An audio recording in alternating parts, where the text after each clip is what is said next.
ദൈവ തിരുനാമത്തിന് മഹത്വമുണ്ടാവട്ടെ.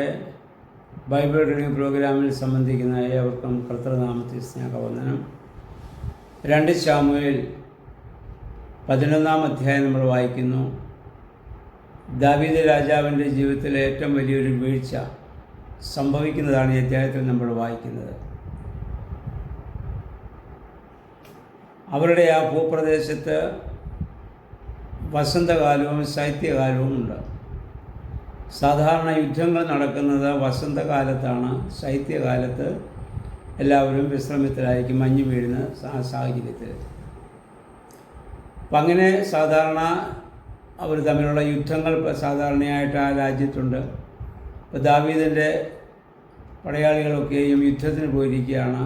യോവാബാണ് സൈന്യാധിപൻ. സാധാരണ യുദ്ധകളത്തിൽ ദാവീദാണ് മുന്നിൽ നിന്ന് യുദ്ധം നയിക്കാറുള്ളത്. എന്നാൽ ഇന്ന് ദാവീദ് യുദ്ധത്തിന് പോകാതെ തൻ്റെ കൊട്ടാരത്തിൽ അദ്ദേഹം വിശ്രമത്തിലാണ്. രാവിലെ മുതൽ അദ്ദേഹം നല്ല വിശ്രമത്തിലായിരിക്കുന്നു. ആ ഒരു സന്ദർഭത്തിലാണ് പൈശാചിക പ്രലോഭനങ്ങൾ അദ്ദേഹത്തെ നേരിടുന്നത്. നാം നമ്മുടെ ജീവിതത്തിൽ യുദ്ധകളത്തിലായിരിക്കുമ്പോൾ പൈശാചിക പ്രലോഭനങ്ങളെ അധികം നേരിടേണ്ടി വരത്തില്ല. ശ്രദ്ധ മുഴുവൻ യുദ്ധത്തിലായിരിക്കും. എന്നാൽ നമ്മൾ വിശ്രമിക്കുമ്പോഴാണ് പാപചിന്തകൾ നമ്മുടെ മനസ്സിൽ വരുന്നതും പാപം ചെയ്യാനുള്ള ടെൻഡൻസി നമുക്കുണ്ടാകുന്നത്. ദാവീദ് യുദ്ധകളത്തിൽ പോയിരുന്നെങ്കിൽ അദ്ദേഹത്തിന് പാപം ചെയ്യേണ്ടി വരത്തില്ലായിരുന്നു. അദ്ദേഹം അവിടെ സുരക്ഷിതനുമായിരുന്നു. എന്നാൽ കൊട്ടാരത്തിലായിരിക്കുമ്പോൾ എല്ലാ സുഖസൗകര്യങ്ങളും അദ്ദേഹം അനുഭവിച്ചുകൊണ്ടിരിക്കുമ്പോൾ പാപത്തിലേക്ക് പോവുകയാണ്. എല്ലാവരും രാത്രി ഉറങ്ങുകയും പകൽ വിശ്രമിക്കുകയും ചെയ്യുന്നിടത്ത് ദാവീദ് ഇവിടെ നേരെ തിരിച്ച് ചെയ്യുകയാണ്.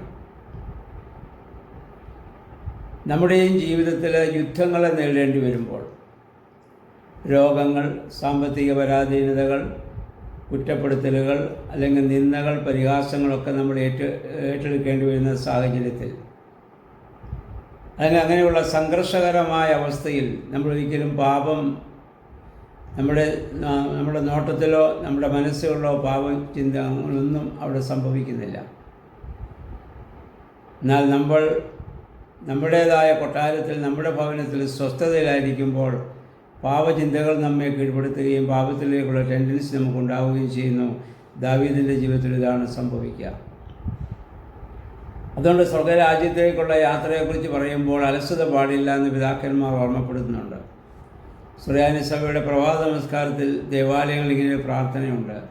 വാതിൽ ചെറുത് വഴിയുമിടുങ്ങിയത്, സ്വർഗപുരിക്കുള്ള മാർഗമതിൽ യാനം ചെയ്യുവോൻ, ഉത്സുകനായാനം ചെയ്യുക. സ്വർഗരാജ്യത്തിലേക്കുള്ള ആ വാതിൽ വളരെ വളരെ ചെറുതാണ്, ഇടുങ്ങിയതാണ്. അവിടെ പോകുന്നതിന് ഉത്സാഹിയോടെ യാത്ര ചെയ്യുക. അതിന് പകരം അല്പാലസ്യം ബാധിച്ചാൽ അശുഭ വഴിക്കു അസംവദനായി സ്വാത്മത്തെ സ്വയമേ നിഹനിക്കും. അശുദ്ധ ആ വിചാരങ്ങൾക്ക് കീഴ്പ്പെട്ട് സ്വയം ആത്മാവിനെ നശിപ്പിക്കുന്നവനായി മാറും. ദാവീദിൻ്റെ ജീവിതത്തിൽ ഇപ്പോഴിതാണ് സംഭവിച്ചിരുന്നത്. ഇത്രയും നാൾ ശൗൽ രാജാവ് ജീവിച്ചിരുന്നപ്പോൾ വലിയ ജീവിത പ്രതിസന്ധികളിലൂടെയൊക്കെ കടന്നുപോയവൻ അന്നൊരിക്കലും ഇങ്ങനെയുള്ള പാപചിന്തകൾ ഒരിക്കലും ദാവീദിനെ കീഴ്പ്പെടുത്തിയിരുന്നില്ല. എന്നാൽ ഇപ്പോൾ അദ്ദേഹത്തിന് കാര്യമായ ശത്രുക്കളില്ല. എല്ലാവരെയും ഇവർക്ക് യുദ്ധത്തിൽ ജയിക്കാൻ പറ്റുന്നുണ്ട്. അദ്ദേഹത്തിന് ഇന്ന് ഒരു വെല്ലുവിളികളില്ല.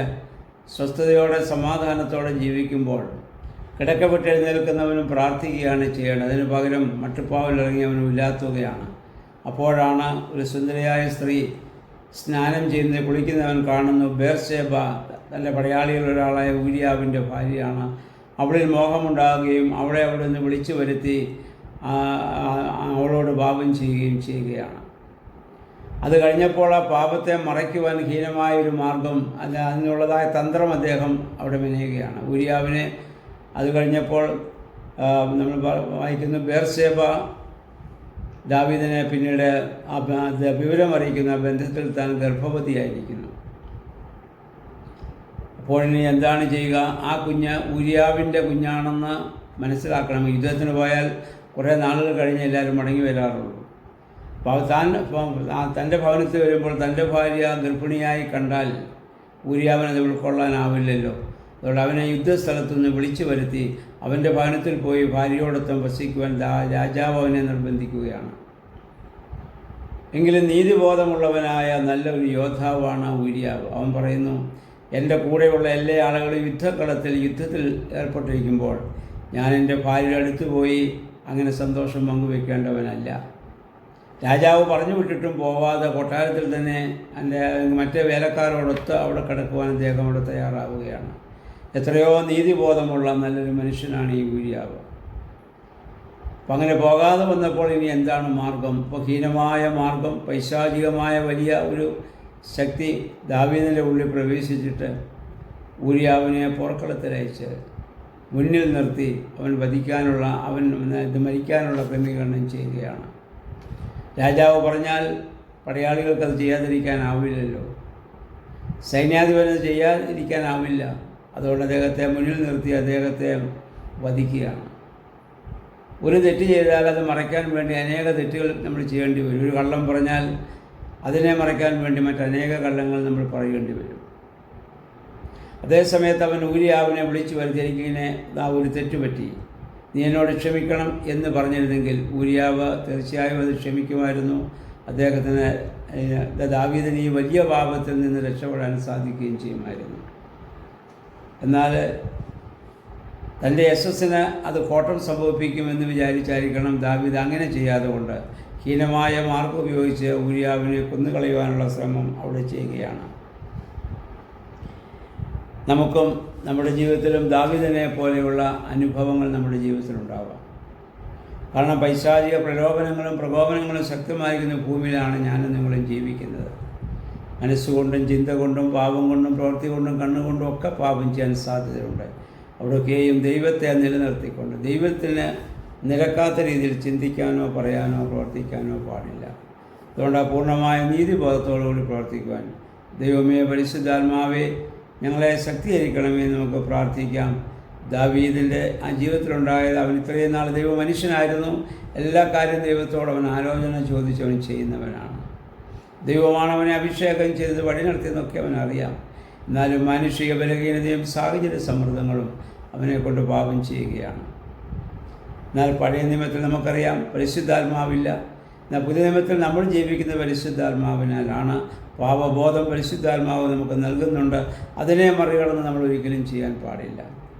ആ പരിശുദ്ധാത്മാവിന് വിധേയപ്പെട്ട് ദൈവമേ പരിശുദ്ധാത്മാവെ അത് ആ ആത്മാവിന് വിധേയമായി മാത്രം ചിന്തിക്കാൻ പ്രവർത്തിക്കുകയാണെന്ന് പ്രാർത്ഥിക്കാം. ഇന്നു മുതൽ കാത്തിരിപ്പിൻ്റെ ദിവസങ്ങൾ 10 ദിവസം നമ്മൾ ആരംഭിക്കുകയാണ്. നമുക്ക് മാമോദീസ ലഭിച്ചതായ ആ പരിശുദ്ധാത്മാവിൻ്റെ പുതുക്കം അതിൽ നിന്ന് ചാരം മൂടി കിടക്കുന്നത് പോലെ നമ്മളിൽ ആയിരിക്കുന്നൊരവസ്ഥ, അതിനെ ഒന്ന് ഊതി തെളിയിച്ച് ആ പരിശുദ്ധാത്മാവിനെ പ്രശോഭിപ്പിച്ച് നിയന്ത്രണമുള്ളവരായി ജീവിക്കുവാൻ നമുക്ക് ശ്രമിക്കാം. നമ്മുടെ കർത്താവെ അതിന് ഞങ്ങളെ ശക്തീകരിക്കണമെന്ന് നമുക്ക് പ്രാർത്ഥിക്കാം. ദൈവം അതിനെല്ലാവരെയും സഹായിക്കുമാറാകട്ടെ.